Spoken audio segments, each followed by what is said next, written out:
காண்பிக்கிறது? சத்துரு தேவ பிள்ளைக்கு விரோதமாய் எழும்பின போது அவனுக்கு கண்ணிய அவன் இடத்திலே கர்த்தர் வைத்திருந்தான். இதுதான் ஆண்டவருடைய செயல். ஹல்லேலூயா. சத்துரு உனக்கு விரோதமாய் திட்டம் போட அவன் இருக்கிற இடத்துல அவனுக்கான திட்டத்தை கர்த்தர் போட்டுக் கொண்டிருக்கிறார். Hallelujah. The seal of Jehovah of hosts will perform this. The seal of Jehovah will perform this. அவர்தான் செய்வார். அவருடைய வைராக்கியம். நம்ம பிள்ளைகளை ஒருத்தங்க வந்து கண்ணா பின்னான் திட்டுனதை நம்ம பார்த்துட்டு இருந்தா எப்படிங்க இருக்கும்?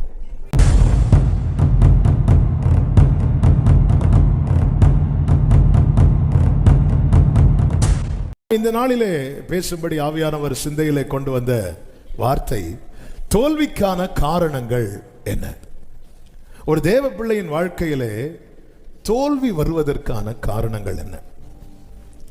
ஆக்சுவலா நம்ம ஜெயித்தவரை ஆராதிக்கிறோம். ஹல்லேலூயா. ஆமென். நம்ம ஆண்டவர், நம்ம ஆராதிக்கிறவர் இதுவரை தோற்காதவர். இதுதான் அவருடைய மேன்மை. அதனாலதான் அவரை தெய்வமா கொண்டாடுறோம். அவர் தான் தெய்வம். ஆமா, நம் தேவன் இதுவரை தோற்காதவர்.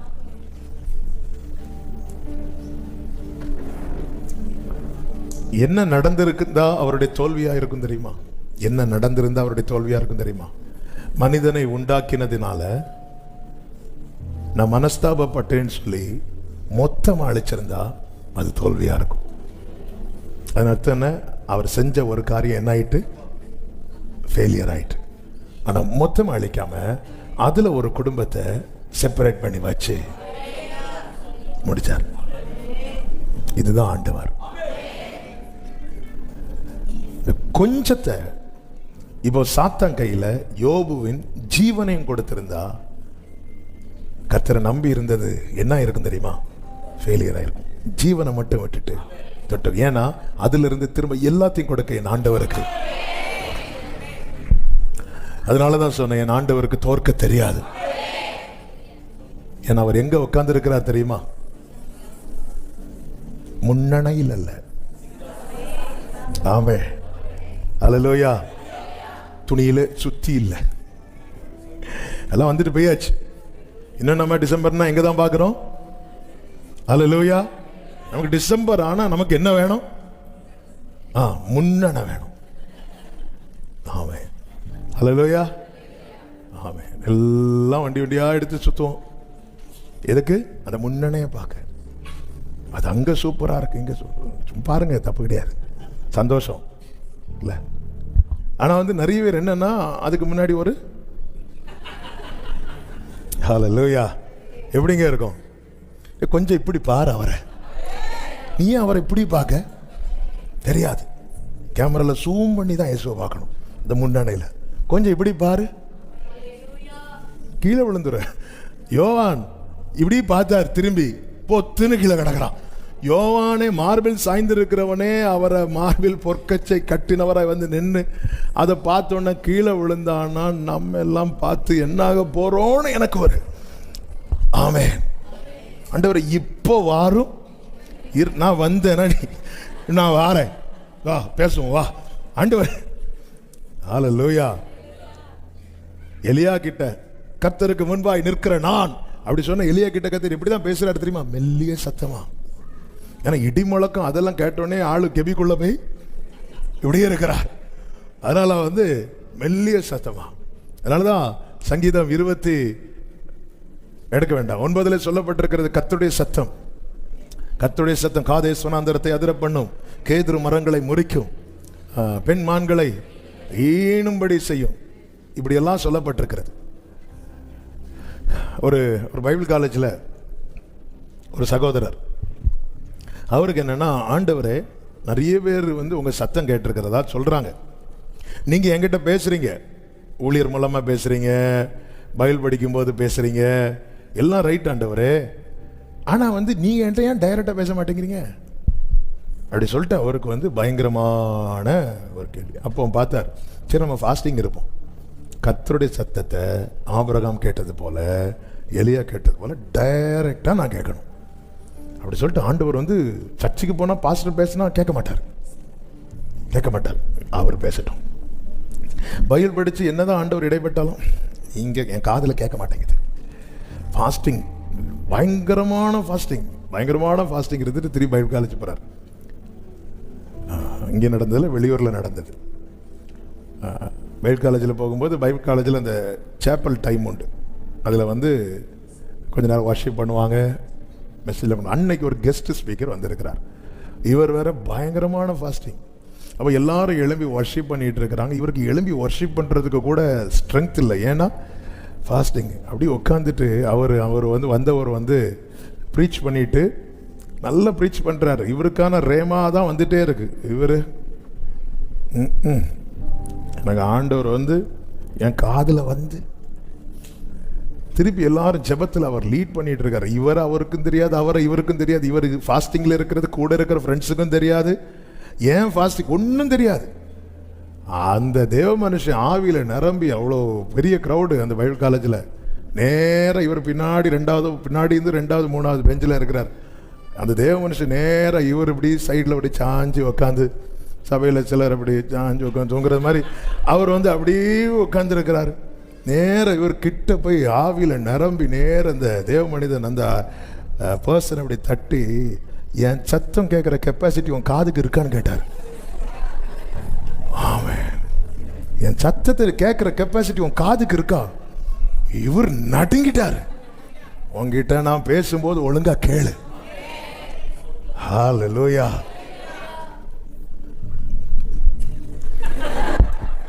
ஒழுங்கா கேளுங்க. அது எங்களுக்கு இவரெல்லாம் பேசக்கூடாது, எங்களுக்கு. ஆமென். ஹல்லேலூயா. நம்ம காதுக்கு பாருங்க, கொஞ்சம் முன்னாடி ஒரு பேஸ் சவுண்டு கிர்ன்னு வந்ததும் எல்லாருக்கும் கிர் ஆயிட்டா, ஒரு மாதிரி ஆயிட்டல. இவ்வளோ தான் நம்மக்கிட்ட எப்படி பேசணுமோ. பெரிய தீர்க்கதரிசி யோனா கிட்ட பேசினார், யோனாவை விழுங்க மீன் கிட்ட பேசுகிறார். அதுக்கப்புறம் ஒரு ஆமணக்கு செடியை வளர விட்டு அந்த ஆமணக்கு செடியை அழிக்க கர்த்தர் ஒரு பூச்சி கிட்ட பேசுகிறார். எல்லாருக்கிட்டையும் ஒரே லாங்குவேஜில் பேசியிருந்தா ஒரு ஆளுக்கு புரிஞ்சிருக்கும், மற்றவைகளுக்கு புரிஞ்சிருக்காது. மீன் கிட்ட எப்படி பேசணும்? நம்ம மீன் கிட்ட எப்படி பேசுவோம்? இந்த மீன் ரொம்ப நல்லா இருக்கு அப்படிதான் பேசுவோம். மீன் கிட்ட எப்படி பேசுவோம்? அதுக்கு எப்படி பேசினா புரியும்? அது நமக்கு தெரியுமா? தெரியாது, அவருக்கு தெரியும். அவர் மீனுக்கு கட்டளை இட்டார்ன்னு இருக்கு. இந்த கப்பல் போயிட்டு இருக்கு, புயல் அடிக்கும் போதே மீன் நினைச்சிருக்கோம் இப்போ தூக்கி போடுவாங்கன்னு. அவன் உள்ள கடந்து சொக உறக்கும். இந்த மீன் கூடவே டிராவல் பண்ணியிருக்கோம். இவர் வேற கட்டளை போட்டாரு. இவனை தூக்கியும் உள்ள லேசுப்பட்ட ஆளாக இருக்க மாட்டான். இந்த யோனாவால் மீனும் 3 நாள் ஃபாஸ்டிங். மீனுக்கு டைஜஸ்டர் ஆகல. அப்போதான் தெரியும், ஆண்டவரே இந்த ஆட்களை வச்சு நீங்கள் எவ்வளோ சமாளிக்கிறீங்க ஆண்டவரே, எங்களால் 3 நாள் கூட சமாளிக்க முடியல. ஆமென். ஹல்லேலூயா. யோனா ஜெபத்தையும் கேட்டிருப்பார், மீனுக்கு ஜெபத்தையும் கேட்டிருப்பார். எத்தனை ஆகாரம் இந்த மீனுக்கு முன்னாடி போயிட்டு இருக்கும். ஆமென். அதே போலதான் தானியேலை வந்து சிங்கக்கவியில் தூக்கி போட்டதும் அந்த சிங்கத்துக்கெல்லாம் எப்படி இருந்திருக்கும். எப்பாடா நல்ல ஒரு சாப்பாடு கிடைக்குது, கர்த்தர் வாயை அடைத்தார். சிங்கம் நினைச்சிருக்கும், தானியேலே எங்களுக்கும் ஃபாஸ்டிங். அதனாலதான் அடுத்த நாள் வந்து தானியேல் சிங்கக்கவியில விழுவதற்கு காரணமா இருந்தவங்களை தூக்கி போட்டாங்களாம். அவங்க கீழே விழுறதுக்குள்ள ஆண்டவர் எப்படி இடைப்படுறார் பாருங்க. அதாவது இந்த மக்குக்கு எப்படி பேசினா புரியும்னு அவருக்கு தெரியும். பேசுவார்.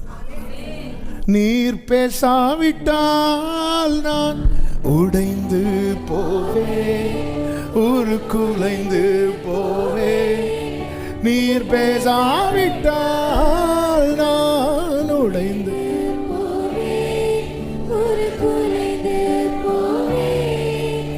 என் கூட பேசாம மட்டும் உனக்கு என்ன வேண்டும் என்கிட்ட டெய்லி பேசுங்க ஆண்டவரே. அது போதும். எனக்கு என்ன செய்தி சொன்னேன்? தோல்விக்கான காரணம். ஒரு தேவ பிள்ளை நம்ம பாடணுமே, ஜெய கிறிஸ்து முன் செல்கிறார். இப்படிப்பட்டவர் ஆராதிக்கிறவங்க வாழ்க்கையில் ஏன் தோல்வி வருது? அநேக காரியங்கள் இருக்கிறது. ஆனாலும் இன்னைக்கு பேசும்படி ஆவியானவர் என்ன பேச வைக்கிறாரோ அவைகளை மட்டும் சொல்லி, ஏன்னா நமக்கு நேரம் ரொம்ப வேகமாக போகிறதுனால சொல்லி செபிக்க வரும். முதலாவது தோல்விக்கான முதல் காரணம் என்னவென்றால் பின்வாங்குதல். பின்வாங்குதல். 1 சாமுவேல் 17வது அதிகாரம் 24வது வசனத்திலே இப்படி சொல்லப்பட்டிருக்கிறது. 1 சாமுவேல் 17:24. இஸ்ரவேலர் எல்லாரும் அந்த மனுஷனை காணும்போது மிகவும் பயப்பட்டு அவன் முகத்துக்கு விலகி ஓடி போவார்கள் என்று சொல்லப்பட்டிருக்கிறது. இஸ்ரவேல் ஜனங்களும் யுத்தம் பண்ணதான் முன்னாடி வாராங்க. இவங்க வீட்டில் இருந்திருக்க வேண்டியதானே, இதுக்கு அப்படிதான் தோணும். அப்ப இதுக்கு படையெடுத்து வந்து நிற்கிறாங்க, அணிவகுத்து வந்து நிற்கிறார்கள். 21வது வசனத்தை வாசியுங்கள். இஸ்ரவேலர் ஒருவருக்கு எதிராக ஒருவர் அணிவகுத்துக் கொண்டிருந்தார்கள்.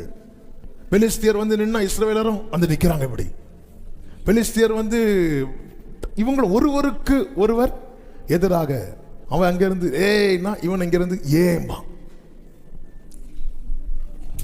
இப்படி நிற்கும் போது நல்லாதான் போயிட்டு இருக்கு. திடீர்னு ஒருத்தன் இடையில வந்து நிற்பான். இப்படி உடனே இவங்க பாய் பின்வாங்கிட்டாங்க. இப்படி ஒரு நாள் 2 நாள் அல்ல, 40 நாள். ஏன் இந்த பெலிஸ்தியனை ஜெயிக்க முடியவில்லை? பின்வாங்கிறதுனால. வேதம் சொல்லுகிறது, நீங்கள் கெட்டு போக பின்வாங்குகிறவர்களாய் இராமல். எபிரேயர்ல இருக்கு நினைக்கிற, ரெஃபரன்ஸ் எடுக்கல. ஆத்துமா ஈடேற விசுவாசிக்கிறவர்களா இருக்க வேண்டும், கெட்டு போக. அப்ப நம்ம எல்லாம் நல்லதான் புறப்படுறோம், அவர் ஜெயக்கொடி ஏற்றுவார்னு புறப்படுறோம். ஆனா சில விஷயத்தை பார்க்கும்போது ஒரு ஸ்டெப் அப்படியே பேக்ல வரும். நம்ம பேக்ல வரதை தான் பிசாசை நம்ம யூஸ் பண்ணி அவன் ஃப்ரெண்ட்ல வந்துட்டு இருப்பான். தாவீது பாருங்க, முன்னாடி போகிறான், கோலியாத் இடறி விழுறான். சத்துருவை விழ வைக்க ஒரு தேவ பிள்ளை ஒரு நாளும் இந்த பின்னாடி ஸ்டெப் எடுத்து வச்சிடக்கூடாது. எடுத்து வச்சிட்டோம்னா அந்த கேப்ல பிசாசு வந்து நிக்க பார்ப்பான். போராடிட்டோம், சில காரியத்துக்காக போராடி நிக்கிறோம். மோசையின் கை கீழே விழுந்தது, அமலேக்கின் கை. அப்போ அமலேக்கின பாத்தீங்களா, அவன் அது வரைக்கும் அடி வாங்கிட்டு தான் இருக்கிறான். அடி வாங்கிட்டு இருந்தாலும் அவனுக்கு நம்பிக்கையை பாருங்க, எப்படியும் கொஞ்ச நேரத்தில் மோசையின் கை கீழே போகும். இன்னைக்கு ஜோம் பண்றான், நாளைக்கு ஜோம் பண்றான்னு பார்ப்போம். இந்த 30 நாள் ஜோம் பண்ணுவோம், 31வது நாள் பார்க்கலாம். அவன் வெயிட் பண்றான், அவனுக்கு நம்பிக்கையை பாருங்க. அதான் அவன் எவனை விழுங்கலாம் என்று வகை தேடி, அவனுக்கும் நம்பிக்கை இருக்கு, எவனாவது ஒருத்தன் கண்டிப்பா மாட்டுவான், விழுங்கிடலாம். என்ன நம்பிக்கை. அதான் பிசாசுகளும் வசனத்தை விசுவாசித்து என்ன செய்தான்? நடுங்குது. ஆனா என்ன பிரச்சனைனா, அவங்க பிசாசின் விசுவாசத்துக்கும் நம்ம விசுவாசத்துக்கும் என்ன வித்தியாசம்னா, பிசாசின் விசுவாசத்தினால ஒரு பிரயோஜனம் கிடையாது. நம்ம விசுவாசத்தினால உலகத்தையே ஜெயிச்சிடலாம். காரணம், நமக்குள்ள விசுவாசத்தை துவங்கினது ஜீசஸ். ஆமென் சொல்லுங்க பார்க்கலாம். அல்லேலூயா. எல்லாருக்கும் நம்பிக்கை இருக்கு, ஏதோ ஒரு வகையில் நம்பிக்கை இருக்கு. ஆமென். ஆனா நமக்குள்ளே உண்டான நம்பிக்கை என்பது இயேசுவால் துவக்கப்பட்டது. அல்லேலூயா. ஆமென். அப்ப பின்வாங்குகிற அனுபவம் என்பது சத்துருவை நம்முடைய வாழ்க்கையில முன்னேற வைக்க. நாம் பின்வாங்க சத்துரு முன்னேறி கொண்டே இருக்கிறான். என்னுடைய ஜெப ஜீவியத்தில் நான் பின்னாடி போயிட்டேன்னா சத்துரு ஒரு ஸ்டெப் எடுத்து ஃப்ரண்ட்ல வைக்கிறான். அதனால நீ கெட்டு போக, ஒருத்தர் பின்வாங்கிட்டானால அவன் கெட்டு போக போறான் அர்த்தம். ஏன்னா பிசாசானவன் கெடுக்கிறவன், அழிக்கவும் கொல்லவும், திருடவும் அழிக்கவும் கொல்லவும் வருகிறான். நியாயாதிபதிகள் 20வது அதிகாரம், இந்த சம்பவத்துக்குள் நான் போகவில்லை, அந்த வார்த்தையை சொல்வதற்காக இதை எடுக்கிறேன். பென்யமீன் கோத்திரத்தாரில் உள்ள சில பேலியாளின் மக்கள்னா மோசமானவங்க. இந்த கூட்டத்திலையும் சில மோசமானவங்க இருக்காங்க அப்படின்னு சொல்லுவாங்கல்ல. அவர்கள் செய்த ஒரு தகாத செயல் இஸ்ரவேலின் மற்ற கோத்திரத்தில் இருக்கிற எல்லாரையும் பாதித்தது. உடனே அந்த இஸ்ரவேலர் என்ன பண்ணுவாங்க அப்படின்னா, அந்த பென்யமீன் கோத்திரத்தாரை கூப்பிட்டு சொல்லுவாங்க, இந்த செயலை செய்தவங்களை எங்க கிட்ட கொடுத்துருங்க, அவங்கள நாங்கள் பனிஷ் பண்ணணும், அவர்களை தண்டிக்கணும், இப்படி ஒரு துரோகமான செயலை செஞ்சிருக்கிறாங்களேன்னு சொல்லும்போது பென்யமீன் கோத்திரத்தார் என்ன பண்ணுவாங்கன்னா, அப்படியெல்லாம் முடியாதுன்னு சொல்லிட்டு இஸ்ரவேல் கோத்திரத்தாரில் சிலரை வெட்டிடுவாங்க. நான் இந்த வார்த்தையை சொல்லும் போதே ஒரு காரியத்தை சொல்லுங்க, பிரச்சனை சின்னதாக இருக்கும் போதே சால்வ் பண்ண பார்த்துடணும். பிரச்சனை சின்னதாக இருக்கும் போதே சால்வ் பண்ண பார்த்துடணும், இல்லைன்னா அது பெரிய இழப்புக்குள்ளே கொண்டு போயிடும். எந்த காரியம்னாலும் சரி, ஒரு பிரச்சனை சின்னதாக இருக்கும் போதே இவங்க அந்த இடத்துல அந்த தப்பு பண்ணவங்களை மட்டும் கொடுத்துருப்பாங்க அப்படின்னா இந்த பிரச்சனை வந்து சிம்பிளா முடிஞ்சிருக்கும். ஆனால் வந்து இவங்க அப்படியெல்லாம் இல்லைன்னு சொல்லி அவங்களெல்லாம் வெட்டி போட்டாங்க. உடனே இவர்கள் வந்து ஆண்டவர்கிட்ட போய் முறையிடுறாங்க. முறையிட்டு 23வது வசனத்தை வாசியுங்கள். அவர்கள் போய் கர்த்தருடைய சந்நிதியில் சாயங்காலம் மட்டும் அழுது, எங்கள் சகோதரராகிய பென்யமீன் புத்திரரோடே திரும்பவும் யுத்தம் கலக்க போவோமா என்று கர்த்தரிடத்தில் விசாரித்தார்கள். அப்பொழுது கர்த்தர் அவர்களுக்கு விரோதமாய் போங்கள் என்றார். இப்போ அந்த பென்யமீனருக்கு விரோதமா இவங்க யுத்தம் பண்ண போகிறாங்க. 39வது வசனத்தில் சொல்லப்பட்டிருக்கிறது, ஆகையால் இஸ்ரவேலர் யுத்தத்தில் பின்வாங்கின போது, நான் வாசிக்கிறேன், முந்தின யுத்தத்தில் நடந்தது போல அவர்கள் நமக்கு முன்பாக முறிய அடிக்கப்படுகிறார்களே என்று சொல்லி இஸ்ரவேலரில் ஏறக்குறைய 30 பேரை வெட்டவும் கொல்லவும் தொடங்கினார்கள். அப்ப இப்ப 2 கூட்டத்துக்கு ஃபைட் நடக்குது. ஒரு கூட்டம் பின்வாங்கினதும் இன்னொரு கூட்டத்துக்கு எப்படி நம்பிக்கை வருது பாத்தீங்களா? இஸ்ரவேலர் பின்வாங்கின போது, இங்கே பென்யமீனும் எல்லாம் சேர்த்து தான் இஸ்ரவேலர். ஆனா இப்ப பென்யமீனர் செப்பரேட்டா நிக்கிறாங்க. இப்ப மீதி 11 கோத்திரத்தார் அந்த பென்யமீனருக்கு விரோதமாய் வர்றாங்க. அவர்கள் அவங்க பின்வாங்கிறதுக்கு ரீசன் உண்டு. அவங்க சில காரியத்தை அடையாளமா வைத்திருக்கிறார்கள் அந்த காரியத்தை செயல்படுத்துவதற்கு. ஆனால் இந்த வார்த்தைக்காக இதை எடுத்து, இஸ்ரவேலர் பின்வாங்கினதும் அவங்க வந்து 30 பேரை வெட்டிட்டாங்க. அப்படி வெட்டிட்டு இருக்கும் போது பட்டணத்துக்கு தீ வைக்கிறாங்க இவங்க. உடனே பென்யமீனியர் பின்னாக பார்த்தார்கள். 40வது வசனம், பட்டணத்திலிருந்து புகையானது ஸ்தம்பம் போல உயர எழும்பின போது பென்யமீனர் பின்னாக பார்த்தார்கள். அப்பொழுது பட்டணத்தின் அக்கினி ஜுவாலை வான பரியந்தம் எழும்பிட்டு. இந்த நேரத்தில் 41வது வசனம், பின்வாங்கின இஸ்ரவேலர் திரும்பிக் கொண்டார்கள் என்று இருக்கிறது. நல்ல கவனமா கேளுங்க. அப்படி பின்வாங்கினதும் பென்யமீனர் வந்து 30 பேர் வெட்டிட்டாங்க. பின்வாங்குறவங்க திரும்புறாங்க, எதிர்க்கிறாங்க. எதிர்த்ததும் அந்த வசனத்தில் சொல்லப்பட்டிருக்கிறது 41ல், பென்யமீன் மனுஷரோ தங்களுக்கு விக்கினம் நேரிட்டதை கண்டு திகைத்து. இஸ்ரவேலர் திரும்பினதும் பென்யமீனருக்கு என்ன வந்துட்டு தெரியுமா? ஆமென், நீ பின்வாங்க சத்துரு முன்னேறி கொண்டே இருப்பான். நீ பின்வாங்கிறத விட்டுட்டு திரும்ப ஒரு ஸ்டெப் எடுத்து வச்சேன் வையா. எங்க தாவீது கோலியாத்து கூட 2 நாள் 3 நாள் 40 நாள் ஃபைட் பண்ணல, ஒரே நாள் தான், ஒரே அடிதான். வேதம் என்ன சொல்கிறது? பிசாசுக்கு எதிர்த்து நில்லுங்கள், அப்பொழுது அவன் உங்களை விட்டு, அவ்வளவுதான், அவன் ஓடி போவான். ஏன்? அவன் தோற்றுட்டான். அவனுடைய எல்லாவற்றையும் ஆண்டவர் சிலுவையிலே அடிச்சிட்டாரு. ஆனா அவன் எல்லாம் இருக்கிறது போல காட்டுவான், வந்து கனவுல வந்து மிரட்டுவான், நாளைக்கு உன் கதையை முடிப்பேன். ஆமென். ஏன்? அவன் பொய்யனும் பொய்க்கு பிதாவுமா இருக்கிறான். அவன் அப்படிதான் பேசுவான். ஒன்னு நான் இதுல போய் விழத்தள்ளுவேன் பாரு அப்படின்னு நம்ம அதை நினைச்சிட்டே போய் விழுவோம். விழுந்துட்டு உடனே வந்து பிசாசு சொன்னது போல என்ன விழ, அவனுக்கு இருக்கிற சந்தோஷம். ஆண்டவரே, நீங்க செஞ்ச நன்மை யாராவது சாட்சியா சொல்றாங்களா? இல்ல. ஆனா இவங்களா போய் விழுந்துட்டு நான் விழத்தள்ளுனேன்னு இவங்க வந்து என்ன பத்தி எவ்வளவு பெருமையா பேசிட்டு இருக்கிறாங்க. நீ எதிர்த்து நில்லு, அப்பொழுது அவன் ஓடி போவான். ஏன்னா அவனுக்கு எதிர்க்கிறதுக்கு அவனிடத்தில் ஆயுதங்கள் இல்லை. எப்பொழுது தாவீது கோலியாத்தை அடித்தானோ அப்பொழுதே தாவீது கோலியாத்து கையில் இருக்கிற பட்டயத்தை தாவீது எடுத்து விட்டான். அது போலவே எப்பொழுது இயேசு சிலுவையிலே சாத்தானை அடித்தாரோ அப்பொழுதே அவன் கையில் இருக்கிறதெல்லாம் எடுத்துட்டார். அதனாலதான் வேதம் சொல்லுகிறது, சகல துரைத்தனங்களையும் அதிகாரங்களையும் உரித்து கொண்டு சிலுவையிலே வெற்றி சிறந்தார். அதனால ஒரு தேவ பிள்ளை நமக்கு எதுக்கு வம்புன்னு பின்வாங்கிடக்கூடாது. சில நேரத்தில் நம்ம இந்த ஸ்பிரிச்சுவல் வார்ஃபேர்னு ஒன்று இருக்கு, ஆவிக்குரிய போராட்டம், யுத்தம். அதில் நம்ம கொஞ்சம் பிசிக்கலி பலவீனப்படுவோம். நம்ம நம்ம வேலை பார்த்தாலே சரீரம் களைக்க தானே செய்யுது. நம்ம அதை வச்சு ஐயோ நான் இதுக்காக நான் போராடி ஜெபம் பண்ணா எனக்கு ஏதாவது பாதிப்பாயிருமோ அப்படின்னு சொல்லிட்டு நம்ம அந்த ஜெபத்தை விட்டோன்னு வைங்களேன். ஏன்னா நம்ம என்ன மறக்கிறோம் தெரியுமா? நாம யுத்தம் பண்ணலங்க, நாம நிக்கிறோம். நீங்கள் தரித்து நின்று கர்த்தர் உங்களுக்கு செய்யும் ரட்சிப்பை பாருங்கள். யுத்தம் கர்த்தருடையது.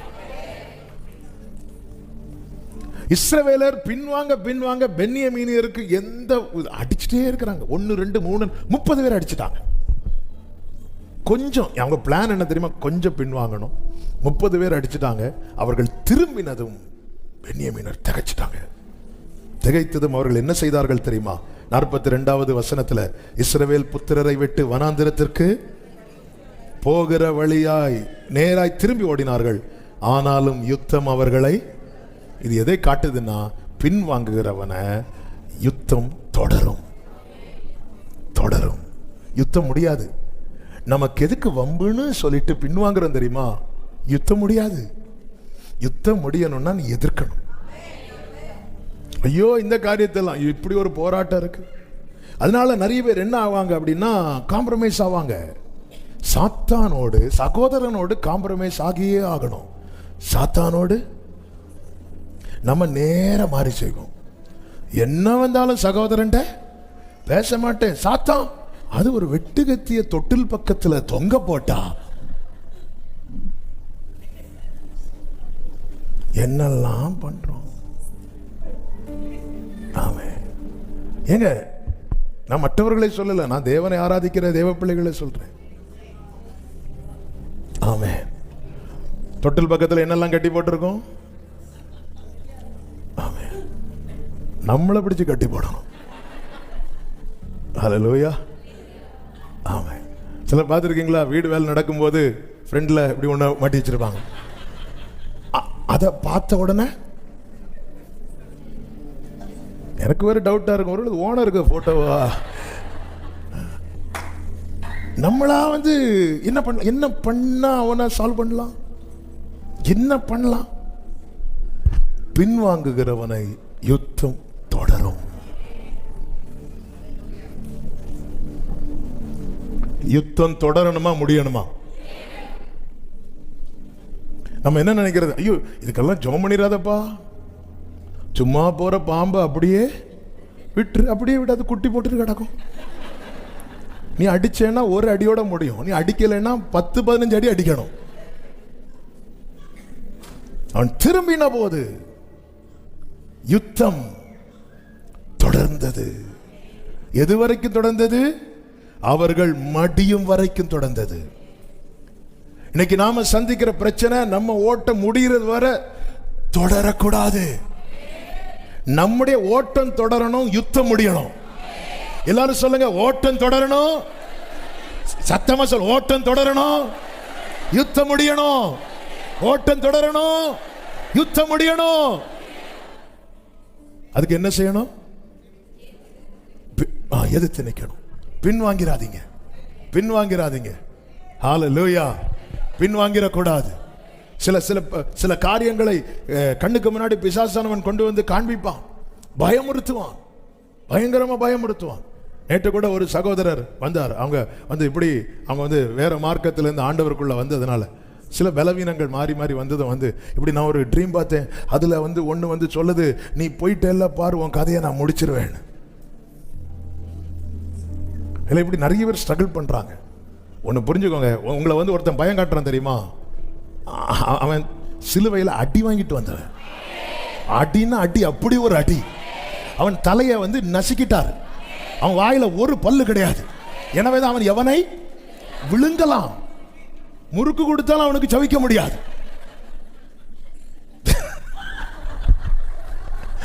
என் இயேசு சிலுவையில் வெற்றி சிறந்தார்.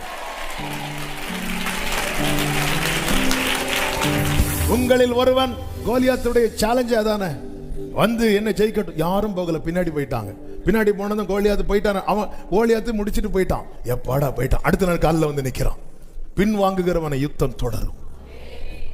ஏன் எதிர்க்கணும்? இந்த யுத்தம் தொடரக்கூடாது. ஏங்க, தாவீது வாழ்க்கையில் அவ்வளவு யுத்தம் பண்ணார், அவ்வளவு யுத்தம் நடந்துச்சு. தாவீதை எதிர்த்து எதிர்த்து ஒவ்வொன்றா ஜெயித்ததுனாலதான் தலைமுறை எழும்பி சொல்றான், இப்ப எனக்கு சுற்றிலும் இளைப்பாறுதல். ஹல்லேலூயா. ஏங்க, நம்மை தொடருகிற யுத்தம் நம் தலைமுறையை தொடர வைக்கிறோனா? நல்லவன் தன் பிள்ளைகளுக்கு ஆஸ்தியை வைத்து போகிறான். நம்ம தலைமுறைக்கு வைத்து போகிற பெரிய ஆஸ்தி என்ன தெரியுமாங்க? இளைப்பாறுதல்.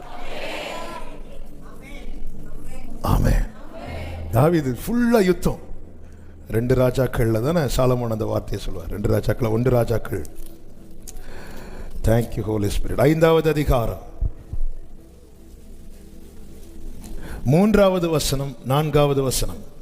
என் தகப்பனாகிய தாவீதின் சத்துருக்களை கர்த்தர் அவருடைய பாதங்களுக்கு கீழ்ப்படுத்தி விடும் அளவும் அவர்கள் தம்மை சுற்றிலும் செய்கிற யுத்தத்தினாலே. யுத்தம். தாவீது சத்துருக்களோட காம்ப்ரமைஸ் ஆகல, யுத்தம் பண்ணி, அந்த யுத்தம் பண்ணதுனால கர்த்தர் என்ன செய்தார்? அவருடைய பாதங்களுக்கு சத்துருக்களை கீழ்ப்படுத்தினார். நீ யுத்தம் பண்ணா யுத்தத்தில் கர்த்தர் தான் நின்று செய்ய போகிறார். கீழ்ப்படுத்தினார். தாவீது நேர பெலிஸ்தியன் கிட்ட ஓடி போய் பெலிஸ்தியன் காலில் விழுந்து, தயவு செய்து ஆவேசப்பட்டு வந்துட்டேன், நீங்க வந்து பாருங்க, நீங்க என்ன சைஸ், எனக்கெல்லாம் ஒண்ணும் பண்ண முடியாது. அப்படியா? இல்ல, சுத்தி யுத்தம் நடக்குது. அடுத்த தலைமுறை எழும்பி என்று சொல்லுகிறார். 4வது வசனம். ஆனாலும் இப்பொழுதோ தேவனாகிய கர்த்தர் எங்கும் எனக்கு எங்கும். தாவீது எங்க யுத்தம் பண்ணார்? தம்மை சுற்றிலும் சுற்றிலும் சுற்றிலும் யுத்தம் நடக்குது. அடுத்த தலைமுறை வந்து நின்று சொல்றாங்க, என்னை சுற்றிலும் என்ன இருக்கு தெரியுமா? இளைப்பாறுதல். ஹல்லேலூயா, ஹல்லேலூயா. அதனாலதான் அடிக்கடி சொல்லுவேன், நீங்க நின்று கண்ணீர் வடிக்கிற பாதையில உங்க தலைமுறை வாழ்ந்திருக்கிறதை நீங்கள் பாருங்க. ஹல்லேலூயா. ஏங்க ஏங்க அதாவது எக்ஸ்ட்ரா வேலைக்கு போகிறதுக்கு ரீசன் என்ன? கல்யாணத்துக்கு முன்னாடி வர அல்லது கல்யாணம் ஆகும்போது கூட காலையில் வேலைக்கு போயிட்டு ஈவினிங் வீட்டுக்கு வரவங்க, குழந்தை பிறந்ததும் நைட்டு இன்னொரு டியூட்டி பார்க்க ரீசன் என்ன? பிள்ளைக்காக தானே.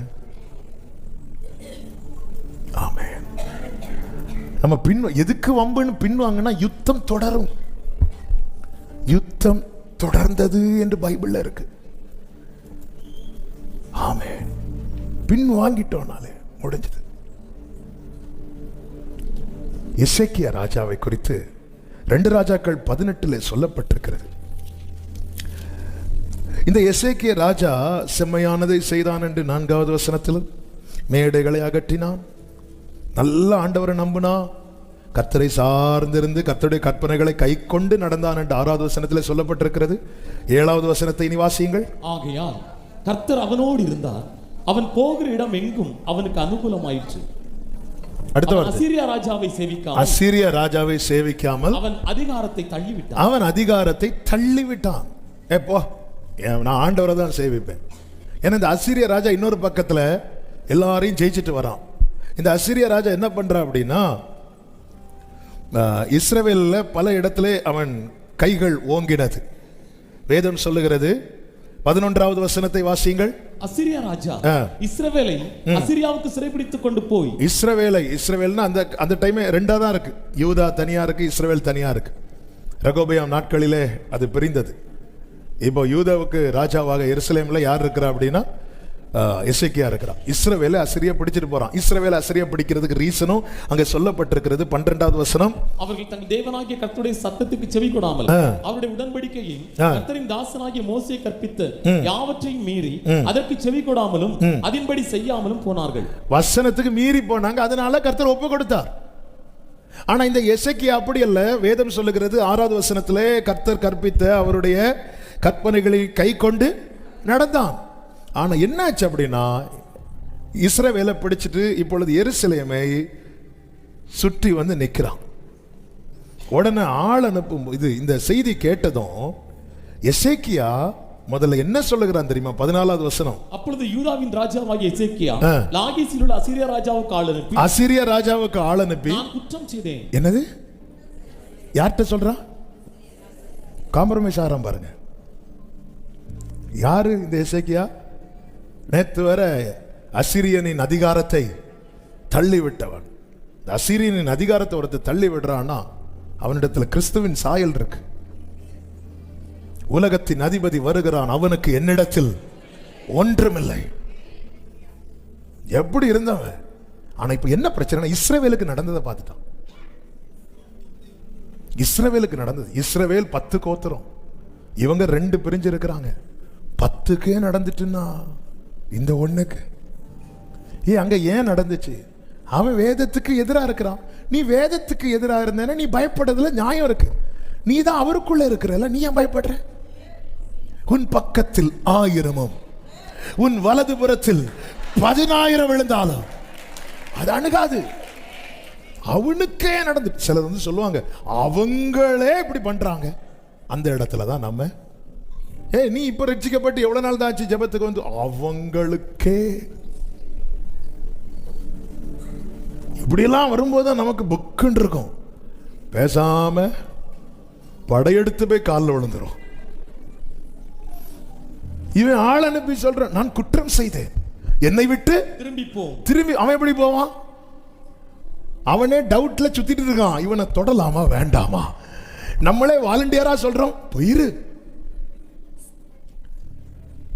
அவன் ஆவேசத்துல வரட்டும், பிசாசே போக மாட்டான். பிளீஸ் இப்படி சொன்னா எப்படி இருக்கும்?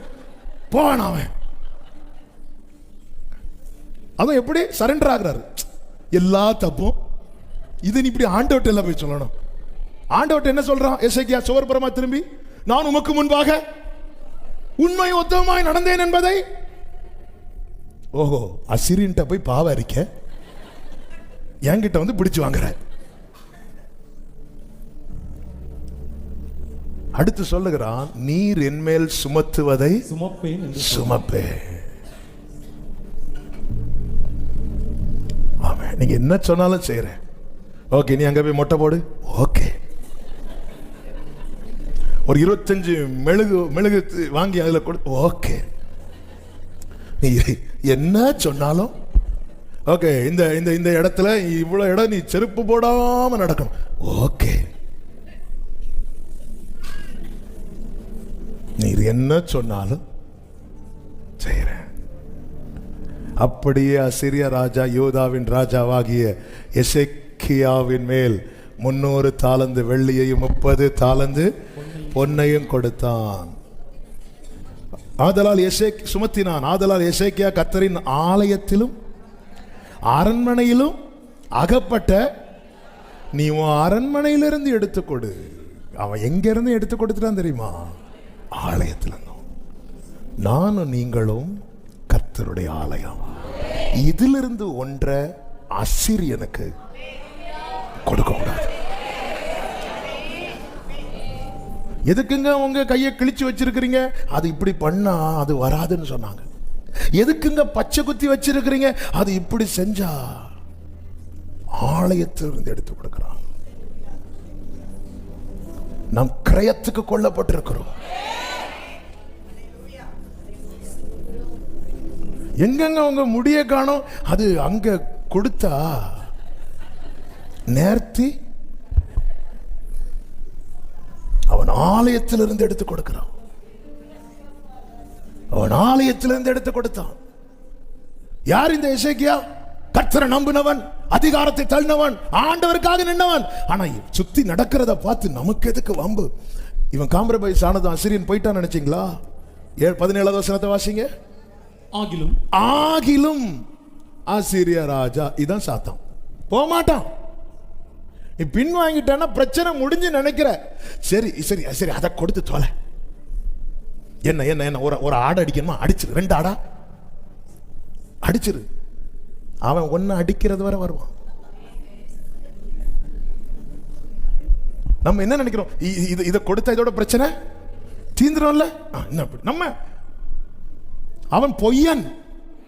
நீ கொடுக்கிறத வாங்கிடுவான். ஆகிலும்.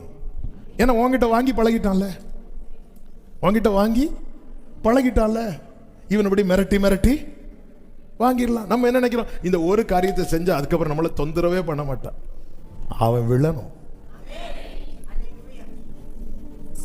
ஆமென். ஒரு பாயிண்டோட இன்னைக்கு முடியும் நினைக்கிறேன்.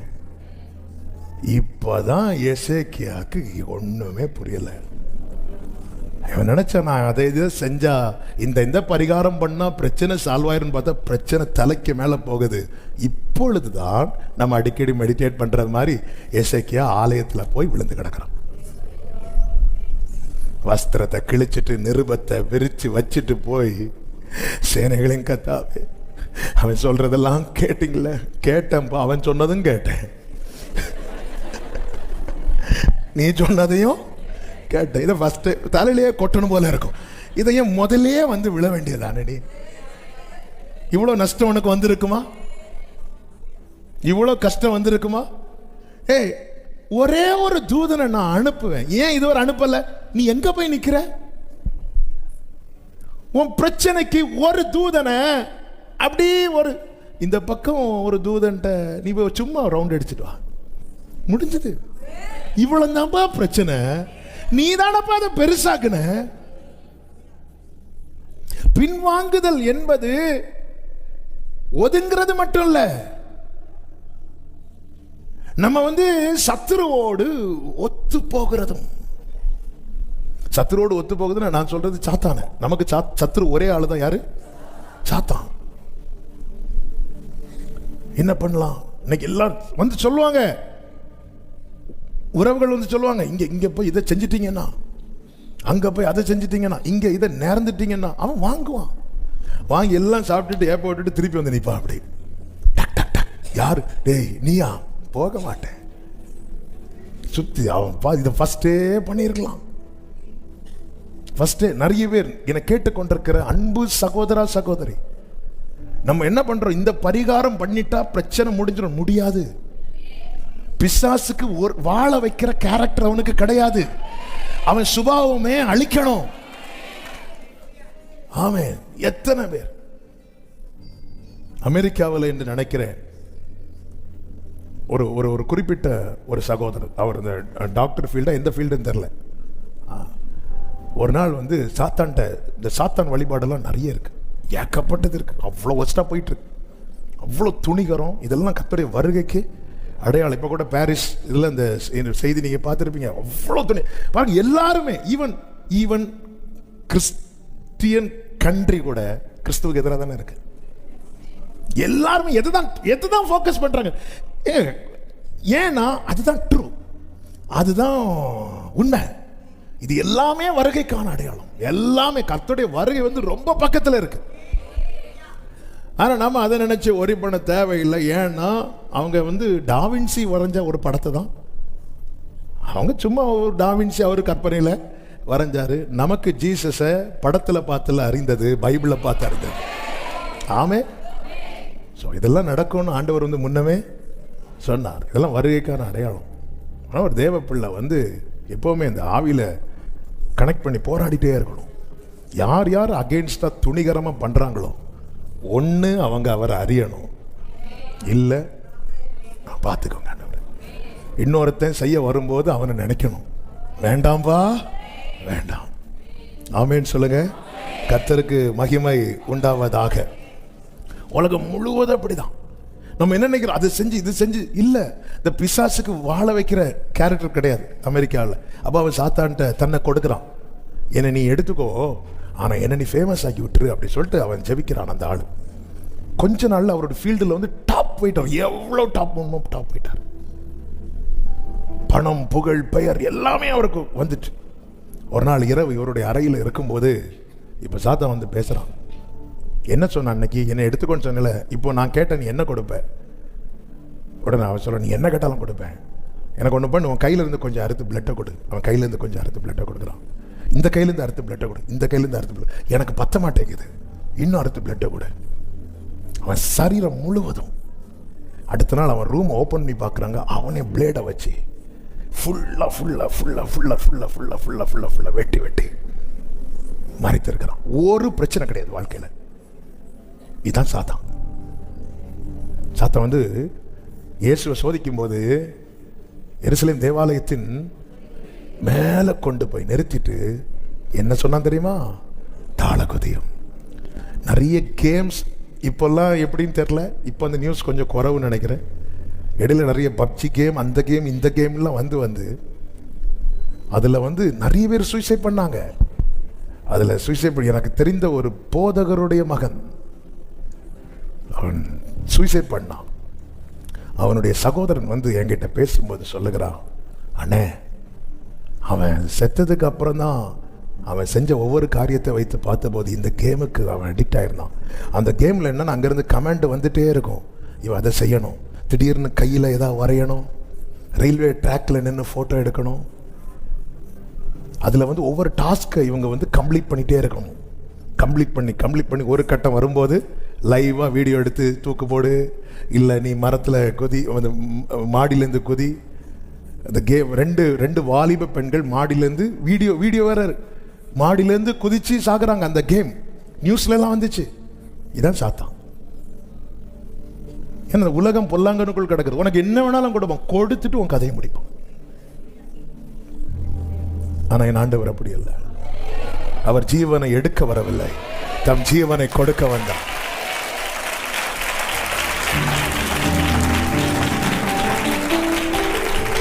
இவன் காம்ப்ரமைஸ் ஆகி பார்த்தா முடியல.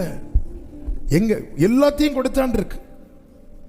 15 சொல்லப்பட்டிருக்கிறது, எசேக்கியா கர்த்தரின் ஆலயத்திலும் ராஜாவுடைய அரண்மனை பொக்கிஷங்களிலும் அகப்பட்ட எல்லா வெள்ளியும் கொடுத்தான். வாங்கிட்டு ஆகிலும் திருப்பி வந்து நிற்கிறான். ஆமென். பரிகாரம் ஒன்றுதாங்க, யுத்தம் பண்ணணும். ஆமென்.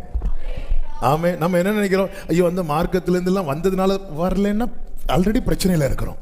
வந்ததுனால ஒரு ஹோப் இருக்கு, வந்ததுனால நம்பிக்கை இருக்கு. இந்த யுத்தம் கர்த்தருடையது.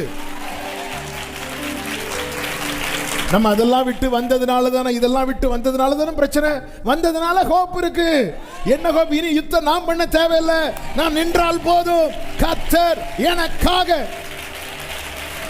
ஏங்க எகிப்திலிருந்து வெளியே வந்ததும் ஜனங்களுடைய புலம்பல எங்களையே அங்கிருந்து கொண்டு வந்தீங்க. அங்கிருந்து வந்ததுனால தானே பிரச்சனை. ஏன் வந்ததுனால தான் பிரச்சனைன்னு சொல்லாத, வந்ததுனால தான் இந்த பார்வனை இல்லாம ஆக போறோம். நீங்க எதுக்கு வந்தீங்க பாருங்க. அநேகர் மேல வைக்கிற குற்றச்சாட்டே அப்படிதான். நீ எல்லாம் வந்ததுனால தானே இப்படி ஆச்சு. வராதவங்க எல்லாம் ரொம்ப நல்லாவா இருக்கிறாங்க. போய் உள்ள போய் பார்த்தா தான் தெரியும். ஹல்லேலூயா. ஆமென். அவங்களுக்கு எல்லாம் இருந்தும் அவங்களுக்கு தூங்க முடியல. ஆனா ஒரு தேவ பிள்ளைக்கு ஒண்ணு இல்லைனாலும் படுத்து தூங்குறாங்க. ஹல்லேலூயா. அவங்களுக்கு ஒரு பிரச்சனைன்னா அவங்க ஒரு இரவு தாண்ட மாட்டாங்க, சூசைட் பண்ணிடுவாங்க. ஆனா இன்னும் நாம நிர்மூலமாகாம இருக்கிறோம். ஆமாவா இல்லையா? ஹல்லேலூயா. வந்ததுனால பிரச்சனை இல்ல, இந்த உலகம் பொல்லாங்கனுக்குள் இருக்கிறதுனால எல்லாருக்கும் பிரச்சனை. ஆனா என்ன வித்தியாசம்னா, ஒரு தேவ பிள்ளைக்கு பிரச்சனை வரும்போது அவன் அல்ல போராடுகிறது, கர்த்தர் அவனுக்காக இறங்கி. இந்த எசேக்கியா ஓன்னு விழுந்து அழுறான். இனி ஏசாயா நிருபத்துக்கு வந்துடும், பார்க்க ஈஸியா இருக்கும். அதுக்காக தான். ஆமென். எல்லாம் ரைட்டு தான். நம்ம சில இடத்துல வரும்போது என்னதான் நம்ம நம்பிக்கிறது, யாரா இருந்தாலும் சரிதான். அது எசேக்கியாவா இருந்தாலும் சரிதான், யாரா இருந்தாலும் சரி. ஆபிரகாமே போய் சாராள என் சிஸ்டர் அப்படி சொல்லிட்டார்ல, அது வந்து சால்வ் ஆச்சு அந்த பிரச்சனை. அது பெரிய பிரச்சனை ஆயிட்டு, பெரிய பிரச்சனை. சிஸ்டர் நீங்க, நான் பிரதர். சர்ச்சில் நாங்கள் பிரதர் சிஸ்டர் வந்து இருக்கிறோம்.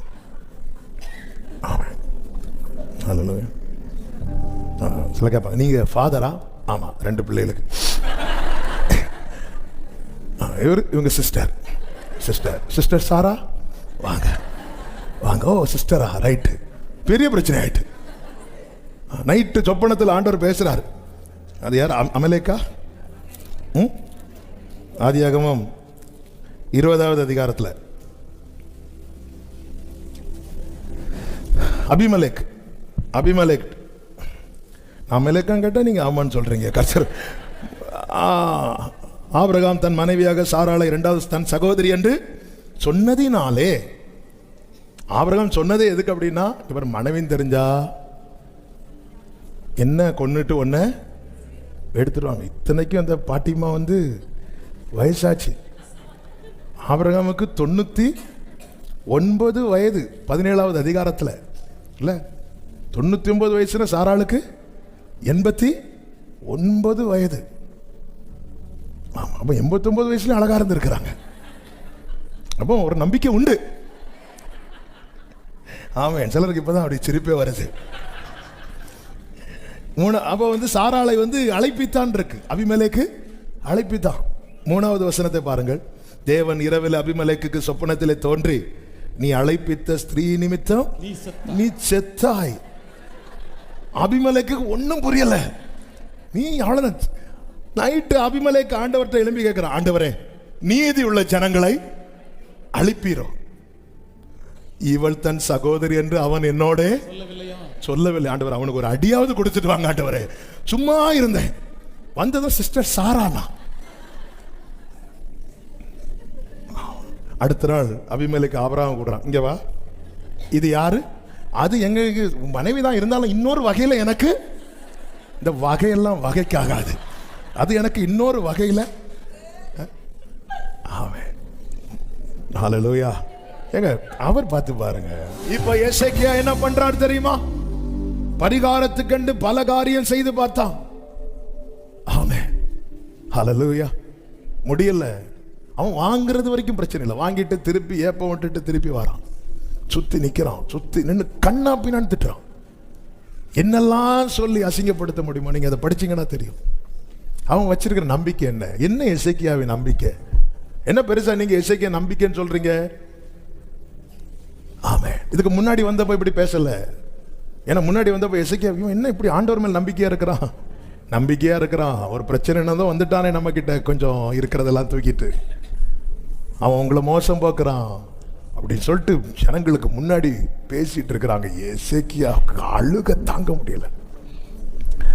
ஏங்க, போராட முடியலையா? உங்களுக்கு போராட ஸ்ட்ரென்த் இல்லையா? அப்பா சமூகத்தில் விழுந்து அழுதுருங்க.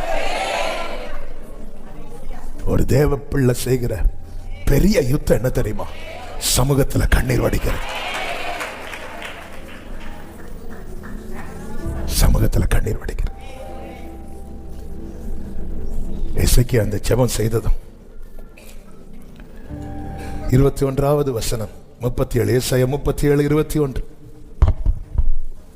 அப்பொழுது ஆமோத்சின் குமாரனாகிய ஏசாயா எசேக்கியாவுக்கு சொல்லி அனுப்பினது, இஸ்ரவேலின் தேவனாகிய கர்த்தர் உரைக்கிறது என்னவென்றால், கர்த்தர் உரைக்கிறது என்னவென்றால், அசீரியா ராஜாவாகிய சனகரிப்பு நிமித்தம் நீ என்னை நோக்கி விண்ணப்பம் பண்ணினாயே. அப்ப ஏன் இதுவரை பிரச்சனை முடியல? நீ என்கிட்ட கேட்காம அவங்கிட்ட போய், நான் பாவம் செஞ்சேன், நான் குற்றம் செய்தேன், நீர் என்மேல் சுமத்துவதை நான் சுமப்பேன் போய் நின்னுட்டியப்பா. இப்ப நீ என்கிட்ட கேட்ட பாத்தியா? இப்ப நான் அவனை பத்தி சொல்றத கேளு. சீயோன் குமாரத்தியாகிய கன்னியாஸ்திரி உன்னை இகழ்ந்து உன்னை பரியாசம் பண்ணுகிறாள். சனகரிப் நிந்தித்து தூஷித்ததெல்லாம் கேட்டுட்டு கர்த்தர் சமூகத்திலிருந்து எசேக்கியா அழுத போது கர்த்தர் என்ன சொல்லுகிறார்? 23வது வசனம், யாரை நிந்தித்து தூஷித்தார்? யாருக்கு விரோதமாய் சத்தத்தை சனகரிப்பே, நீ நினைச்ச எசேக்கியாவை நிந்திச்சேன்னு புரிஞ்சுக்கோ.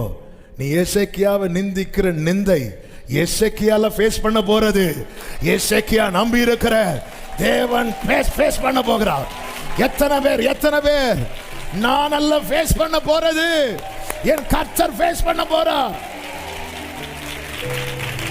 யாரை நிந்தித்து தூஷித்தாய்? யாருக்கு விரோதமாய் உன் சத்தத்தை உயர்த்தினாய்?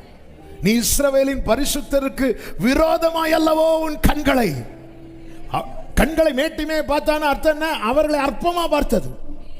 கர்த்தரை நம்பி இருக்கிறவன், கர்த்தரை சார்ந்து இருக்கிறவன் மற்றவர்கள் போகிறது போல போகாம அது வேண்டாம் என்று அவைகளை விட்டு கர்த்தரிடத்தில் வந்தவனை அற்பமா பார்க்கிறது. ஹல்லேலூயா. ஆண்டவர் யாரை நீ தூஷிக்கிற? ஆமே, உன் ஊழியக்காரரை கொண்டு நீ ஆண்டவரை நிந்தித்து சனகரிப் ரப்சாகே தலைமையில டீம் அனுப்புறான்.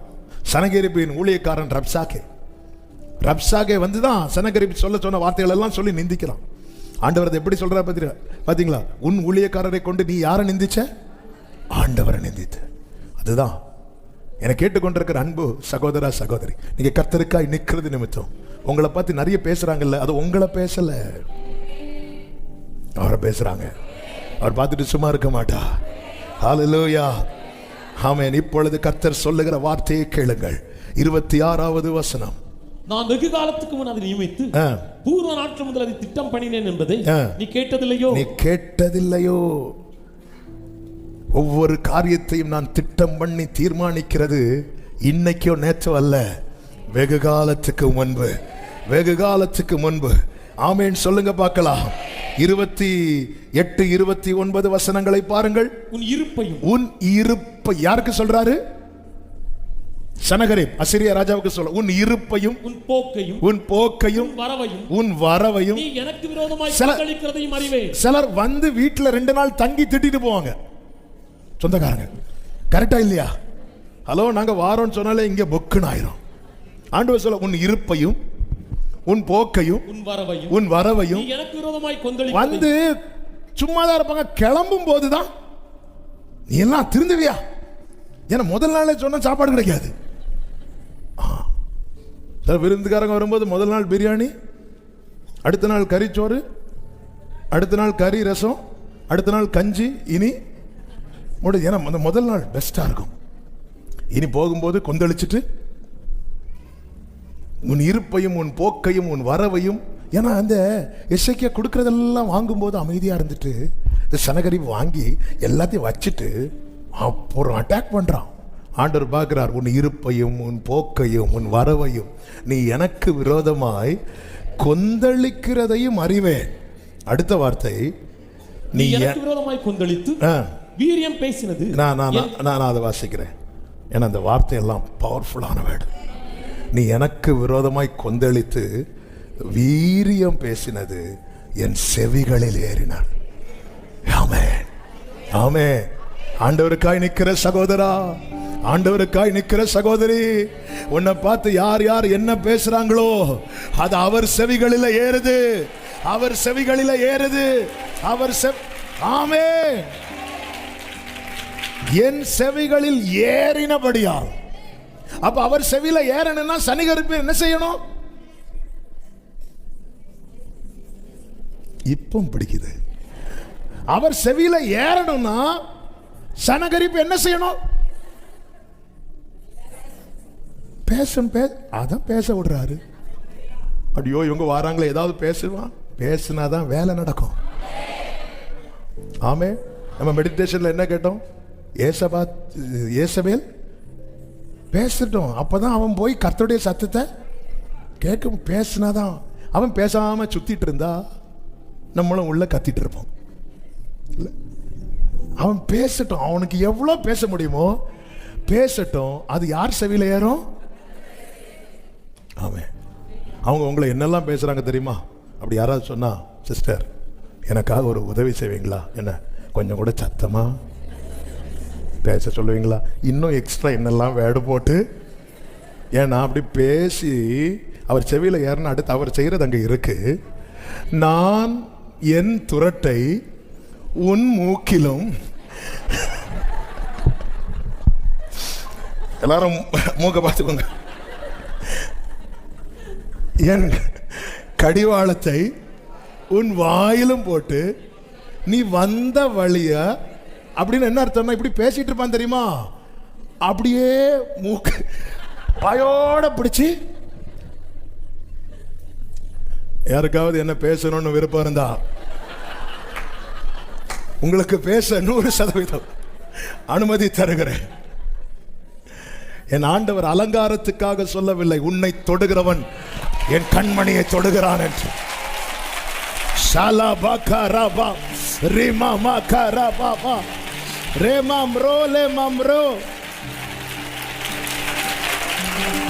ஆண்டவர் இதை சொல்லும் போதே தேவ சமூகத்தில் அழுதவனை குறித்து கர்த்தர் சொல்லுகிற தீர்க்க தரிசன வார்த்தை தான் 31வது வசனம்.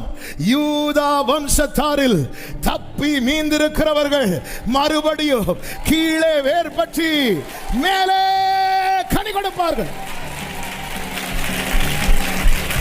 இத எது செய்யும் தெரியுமா? 32ல சொல்லப்பட்டிருக்கிறது, சேனைகளுடைய கர்த்தரின் வைராக்கியம். நல்ல கையை தட்டி, the seal of Jehovah of hosts will perform this. The seal of Jehovah will perform this. அவர்தான் செய்வார். அவருடைய வைராக்கியம்.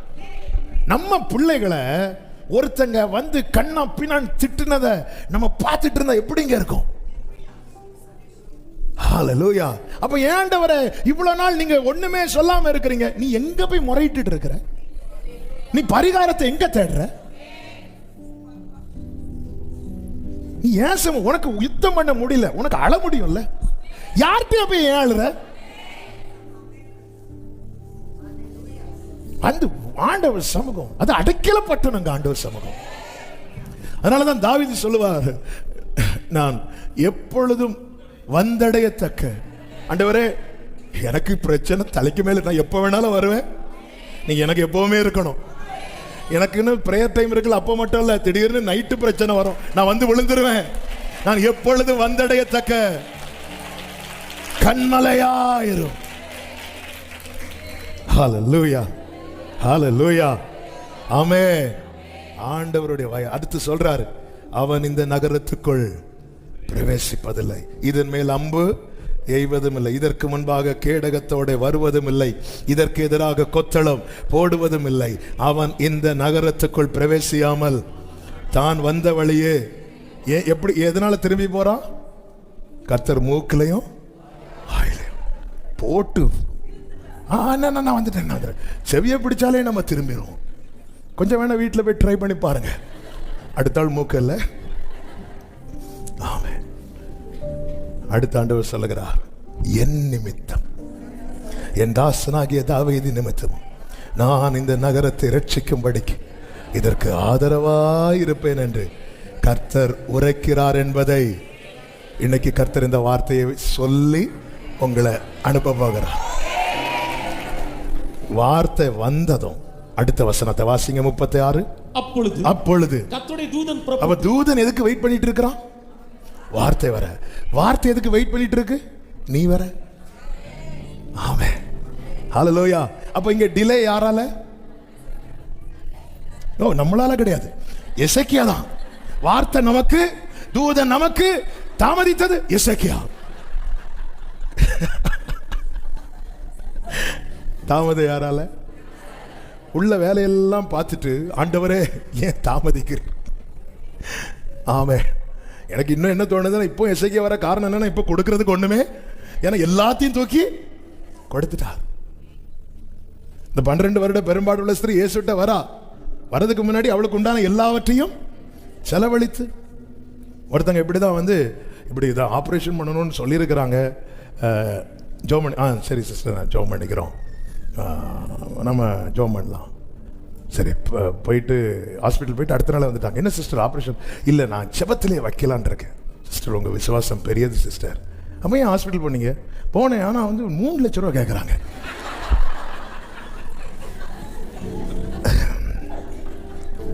அதனால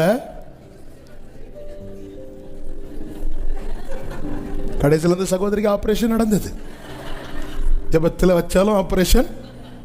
நான் ஏன் ஜெபத்தில் வைக்கிறேன் தெரியுமா? அங்க போனா 3 லட்சம் ரூபாய், இங்க ஒரு கவர்ல 100 ரூபாய் போட்டு. நம்ம விசுவாசம் இருக்குல்ல, ஹalleluya. நம்மளால தான் தாமதம். அங்க கொடுக்கிறது, இங்க கொடுக்கிறது, பரிகாரத்துக்கு அங்க போறது, இங்க போறது. இதை ஸ்டாப் பண்ணிட்டு ஆண்டவர் சமூகத்தில் அழுங்க, கர்த்தர் உடனே கிரியை செய்வார். உன் துக்க நாட்கள் முடிந்து போகும். ஹalleluya. கர்த்தருடைய தூதன் புறப்பட்டு அசீரியனின் பாளையத்தில் 185,000 பேரை சங்கரித்தான். அழுதி காலமே எழுந்திருக்கும் போது இதோ அவர்கள் எல்லாரும் செத்த பிரேதங்களாய் கிடந்தார்கள். அப்படின்னு என்ன அர்த்தம்னா, யுத்தம் என்ன ஆயிட்டு முடிஞ்சிட்டு. நம்ம பின்வாங்கிறது வரைக்கும் யுத்தம் தொடரும். ஒரு ஸ்டெப் எடுத்து முன்னாடி வைத்தால் யுத்தம் முடியும். ஆமீன் சொல்லுங்க பார்க்கலாம். கர்த்தர் உங்களை ஆசீர்வதிப்பார். அந்த அடுத்த வசனத்தை வாசித்து முடிச்சிருவோம். அப்பொழுது அசீரிய ராஜாவாகிய சனகரிப் பிரயாணப்பட்டு திரும்பி போய் நினிவேயில் இருந்து விட்டான்.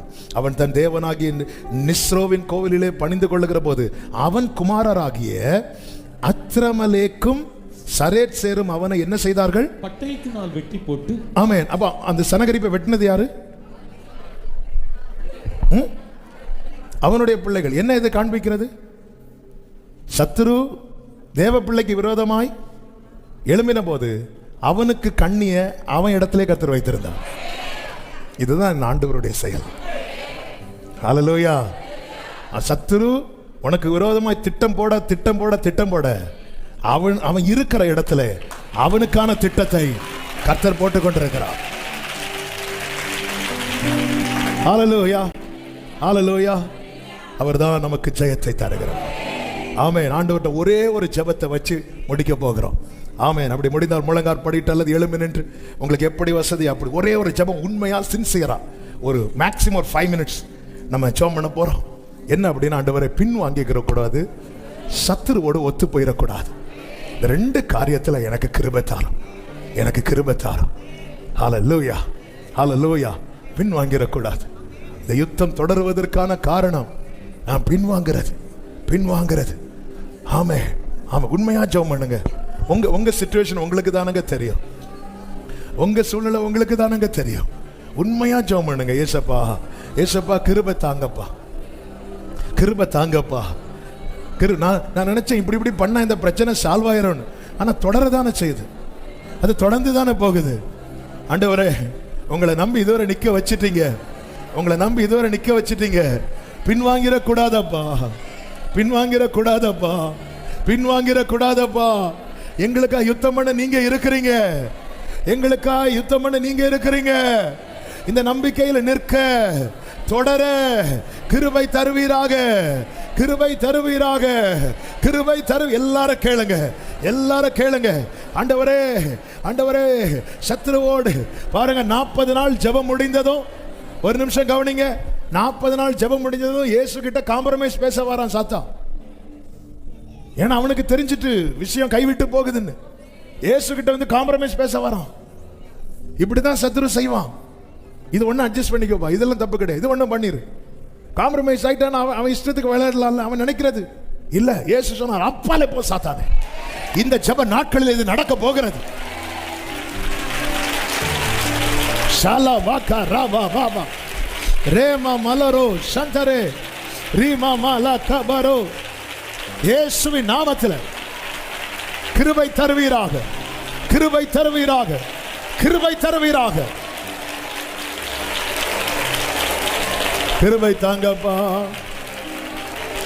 தாங்கப்பா. ஆமென். ஆண்டவரே, எனக்கு போராடலாம் தெரியாதுப்பா அப்படின்னு யாராவது ஆண்டவர் சமூகத்தில் விழுந்து அழுது,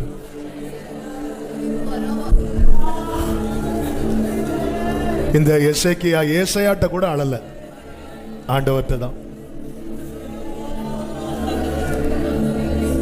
ஆண்டவர்கிட்ட சொல்லுங்க, அப்பா இவங்க எல்லாம் இந்த சனகரிப் நிந்தித்ததை சொல்றான். உங்களை யார் என்னென்ன பேசுனாங்க, இப்போ ஒரு 2 நிமிஷம் ஆண்டவர்கிட்ட சொல்லுங்க. ஆண்டவரே, எங்க இப்படி எல்லாம் பாக்குறாங்க, இப்படி எல்லாம் பேசுறாங்கப்பா. இவன் என்ன செஞ்சாலும் இவனுக்கு நடக்காதுன்னே பேசுறாங்க. ஆண்டவரே, கஷ்டமா இருக்குப்பா எனக்கு. ஆண்டவரே, இந்த சனகரிப் இப்படி எல்லாம் சொல்றானே, என்னால தாங்க முடியலன்னு எசேக்கியாலதான். நீங்க ஆண்டவர்கிட்ட சொல்லுங்க. ஆண்டவர்கிட்ட சொல்றது கம்ப்ளைண்ட் கிடையாதுங்க. ஆண்டவர்கிட்ட சொல்றது பிரேயர். மற்றவங்கள்ட்ட சொல்றதுதான் கம்ப்ளைண்ட். ஆண்டவர்கிட்ட சொல்றது பிரேயர். ஆண்டவரே, என்னை பார்க்கும் போதெல்லாம் அநேகருக்கு நான் பாடலாயிட்டேன்பா. குடும்பத்தில் என்ன பத்தி தான் பேச்சு, என் நிலைமையை பத்தி தான் பேசிட்டே இருக்கிறாங்க. குடும்பத்தில் 2 பேர் போன் பண்ணாலே என்ன பத்தி தான் பேசிட்டு இருக்கிறாங்க. இப்படி ஒரு பேசு பொருளாயிட்டேனே. ஆண்டவரே, இரக்கம் செய்ய மாட்டீரோ? எனக்கு வேற யாருண்டப்பா? என் அறியாமையினாலும் என் பலவீனத்தினாலும் வழி மாறிட்டேன், என்ன மன்னிச்சிருங்க. இப்ப நீரே கதி என உங்களை நம்பி வந்து நிக்கிறப்பா. நீரே கதி என உங்களை நம்பி வந்து நிக்கிற. நீரே கதி. இரக்கமுள்ள தேவனே, பரிசுத்த பிதாவே, உடைய பிள்ளைங்க மேல உங்க ஆளுகை இருப்பதற்காக நன்றி. நாங்கள் முழுமையா நம்புறோம் ஆண்டவரே. எங்களுக்காய் வைராக்கியம் உள்ளவர், சேனைகளின் கர்த்தருடைய வைராக்கியம் இதை செய்யும் என்ற வார்த்தையை நாங்க முழுமையா நம்புறோம், முழுமையா நம்புறோம், முழுமையா நம்புறோம். சுதந்திரிக்கிறோம், சுதந்திரிக்கிறோம். ஜெயம் இயேசுவின் நாமத்தில். பின்வாங்காதபடி, சத்துருவோடு ஒத்து போகாதபடிக்கு நிற்க கிருபை தார். ஜெயத்தை காணப்படும். இதனால் கூடுகை முழுவதையும் பொறுப்படுத்தி நடத்தின அன்புக்காய் நன்றி. தொடர்ந்து உங்க ஆளுகைக்குள்ளே வைத்துக் கொள்ளும். வருகிற நாட்கள் நடக்கிற எல்லா ஜெபங்களையும் நீரே பொறுப்படுத்தி ஆசீர்வதித்து தார். மகிமை, கனம், துதி, ஸ்தோத்திரம் அனைத்தும் ஒருவருக்கே செலுத்துகிறோம். இரட்சகர் இயேசு கிறிஸ்துவின் நாமத்தில் பிதாவே, ஆமென். என் ஆத்துமாவே கர்த்தரை ஸ்தோத்திரி, என் முழு உள்ளமே அவருடைய பரிசுத்த நாமத்தை ஸ்தோத்திரி. என் ஆத்துமாவே கர்த்தரை ஸ்தோத்திரி, கர்த்தர் செய்த சகல உபகாரங்களை மறவாதே. ஆமென். நம்முடைய கர்த்தராகிய இயேசு கிறிஸ்துவின் கிருபையும் பிதாவாகிய தேவனுடைய அன்பும் பரிசுத்த ஆவியானவருடைய ஐக்கியமும் சிநேகமும் பாதுகாவலும் நம் அனைவரோடும் எல்லா பரிசுத்தவான்களோடு கூட கர்த்தருடைய வருகை மட்டும் தங்கி இருப்பதாக. ஆமென். ஹல்லேலூயா. God bless you. கர்த்தர் உங்களை ஆசீர்வதிப்பாராக. ஆமென்.